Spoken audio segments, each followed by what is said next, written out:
मुझे to be very honest इस बात से कोई प्रॉब्लम नहीं है कि एक राइटर ने एक ऐसा कैरेक्टर कंसीव किया सरदार सैफ जैसा। आप खुद भी कह रहे हैं एंड आई नो कि ऐसे लोग होते हैं दुनिया में जो कि बड़े स्टबन होते हैं, जो कि एक बड़ी स्ट्रिक्ट लाइन फॉलो करते हैं और जो लाइंस वो ड्रॉ करते हैं वो चाहते हैं कि वो कोई भी क्रॉस ना करे। बिल्कुल बिल्कुल। That is all fair. My only concern is, and this is why I wanted to interview you and talk to you, क्योंकि आप एक इंडस्ट्री इन्फ्लुएंसर हैं। और मेरे से बहुत ज़्यादा हद तक आप ऑडियंस को भी समझते हैं, आप कंटेंट को भी समझते हैं। तो I wanted to take your point of view on this कि जब हम ऐसे कैरेक्टर्स दिखाते हैं जो कि लिखे हुए ही इसी तरह से हो कि वो एक फ्लॉड इंसान है, और परफेक्ट तो कोई इंसान नहीं होता। और ऐसा नहीं मैं कहूँगा कि यार क्रिएटिविटी लिमिट कर दें और कभी कोई नेगेटिव कैरेक्टर या ग्रे कैरेक्टर टीवी पे दिखाना ही नहीं चाहिए, ऑब्वियसली ऐसा तो नहीं हो सकता।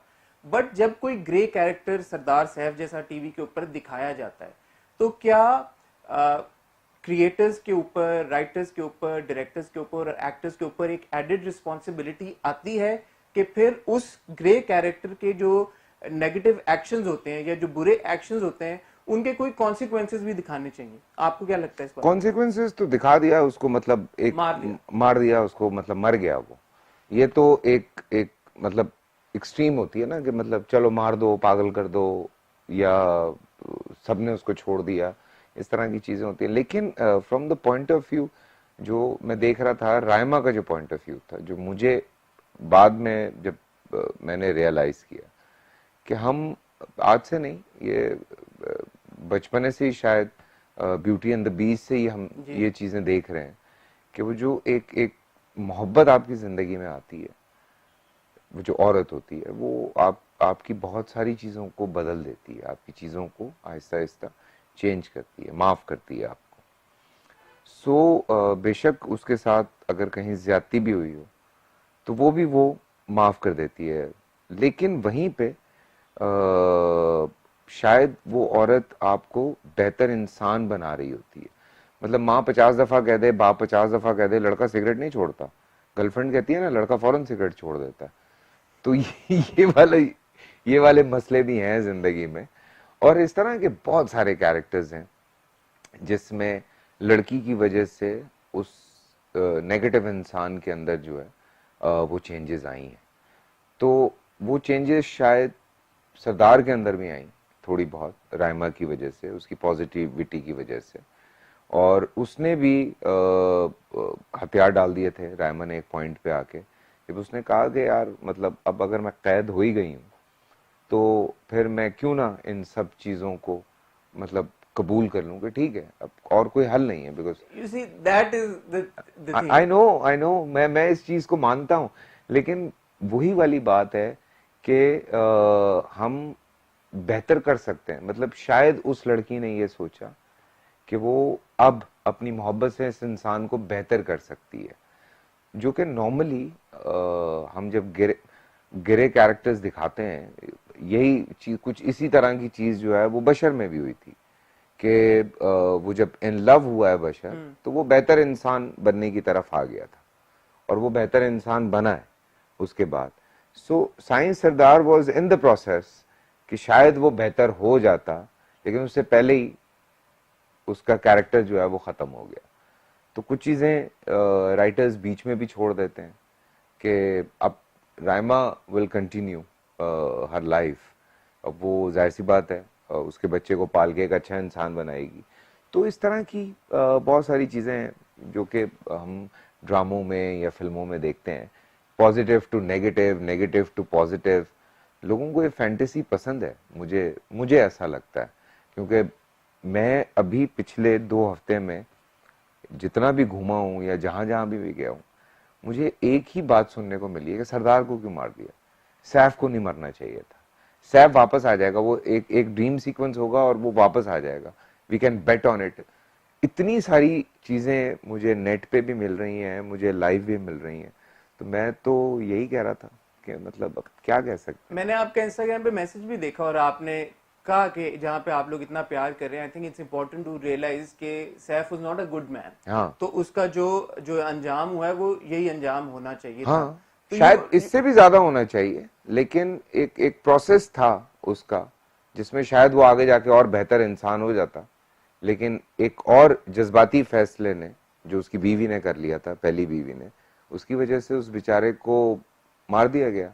बट यू सी, अब फैसल यही जो हमारी ऑडियंस है वो हीरो वर्शिपिंग में तो बहुत बिलीव करती है, और स्पेशली मतलब you being such a big star और आपकी इतनी ह्यूज फैन बेस, और हाँ यार, मतलब हैवान में आई रिमेम्बर मैं लोगों से लड़ रहा हूँ जब उन्होंने कहा कि नहीं, इसको माफ कर देना चाहिए, ये इतनी तो माफिया मांग रहा है। बस इतना बड़ा गुनाह किया है एक इंसान ने। जो हैवान वाला मेरा कैरेक्टर था, जिसमें वो बच्ची के साथ ज्यादती करने लगता है और नहीं हो पाता, और वो उसको मार देता है, दफना देता है, तो उसके बाद उसका पूरा गिल्ट ट्रिप था, और उसमें सब कुछ हो रहा है, और वो पकड़ा जा रहा है, और वो पकड़ा गया, तो लोग कह रहे हैं कि नहीं, इसको तो माफ कर देना चाहिए। तो मैं लोगों को कहता था, तुम लोगों का दिमाग तो खराब नहीं हो गया? तुम लोग पागल तो नहीं हो गए हो कि अगर वो कैरेक्टर मैं प्ले कर रहा हूं तो इसका मतलब ये नहीं है कि वो अच्छा आदमी है। I am playing a negative character. उसको तो कुत्ते की मौत मरना चाहिए, ऐसे आदमी को, जो कि हम सभी शायद ये बात कहते हैं, लेकिन लोग कभी कभी एक्टर की वजह से भी उस चीज को उधर ले जाते हैं। कभी कभी कैरेक्टर या कोई दो चार ऐसे सीन होते हैं जो उनके दिल को लग जाते हैं, हाय माफ कर दो, छोड़ दो। तो ये वाले इश्यूज हैं तो हमारे। आपको लगता है कि स्पेशली जो पाकिस्तान की ऑडियंस है, आई मीन ये बड़ी अनफेयर शायद बात हो जाए, बट शायद हमारी पाकिस्तानी ऑडियंस इतनी ज्यादा इवॉल्व नहीं है जितनी शायद एक इंटरनेशनल ऑडियंस हो, और उसकी वजह शायद ये है कि हमारी ऑडियंस को मेजोरिटी को इतनी एक्सेस नहीं है। जैसे नेटफ्लिक्स है, आई थिंक कितने लोग, बहुत एक कोई माइनॉरिटी होगी, 1% शायद पूरी पॉपुलेशन का, जिनके पास एक्सेस हो, इस तरह का कंटेंट देखते हो, या इंटरनेशनल यूट्यूब कंटेंट पे तो देखते हो। देख रहे होंगे, या डीवीडी पे अब देख लेते हैं, सीडी पे देख लेते हैं। But international content I would think कि बहुत कम लोग देखते होंगे। हमारी जो जो जो मासेस हैं, जो हाँ मेजोरिटी ऑडियंस है, वो ऑब्वियसली पाकिस्तानी ड्रामों से ही हुक्ड है और वही देखती है। हाँ तो in that scenario, and I know this is a really unfair expectation of you as well, but जैसे आप कह रहे हैं कि जब आप कोई कैरेक्टर प्ले करते हैं तो वो because you are playing that character, automatically या लोगों की एनी कोई भी जो फेवरेट एक्टर जो भी होता है, फेवरेट हाँ actor, let's put it that, हाँ आपकी ह्यूमिलिटी में जो आप कहना चाह रहे हैं कि और भी जो फेवरेट हाँ एक्टर्स हैं लोगों के, बट या so like your big star like you, जब आप कोई कैरेक्टर प्ले करते हैं तो लोगों की ऑटोमेटिकली सिंपथी उस कैरेक्टर की तरफ चली जाती है, even though that character is a negative character. हाँ so in that case, and this is what I wanted to get to, सरदार सैफ का अंजाम बुरा हमने थर्ड लास्ट किस में तो दिखा दिया। वुडंट यू से कि अब मैं दोबारा क्रिएटिविटी में इंटरफेयर नहीं करना चाहता राइटर की या डायरेक्टर की, but in special cases like you शायद उसका बुरा अंजाम थोड़ा पहले से दिखाना शुरू कर दें, या किसी और तरीके के से उस कैरेक्टर को इवॉल्व करते कि जो हमारी ऑडियंस इतना आपसे ओवरवेलमिंगली प्यार करती है, वो थोड़ी ये डिस्टिंक्शन ड्रॉ कर सके कि this is not Faisal that who married Raima, this is Sardar Saif who married Raima. True. And you know, maybe he is a very loving husband now, but whatever decision he took to get Raima in the first place was a wrong decision. So वो जो अब एकदम वो मैं comments भी देख रहा था, people have gone crazy.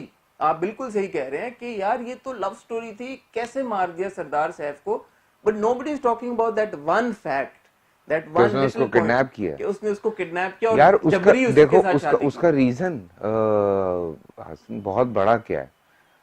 हमारी बहुत सारी ऑडियंस ने ऐसी फिल्म्स देखी हुई हैं, या ऐसी चीजें देखी हुई हैं जिसमें वो जो आपका जो हीरो है, वो हीरोइन को किडनैप करके ला रहा है, स्टॉक कर रहा है, स्टॉक कर गाने रहा गा है, रहा गाने है। गा रहा है उसके पीछे।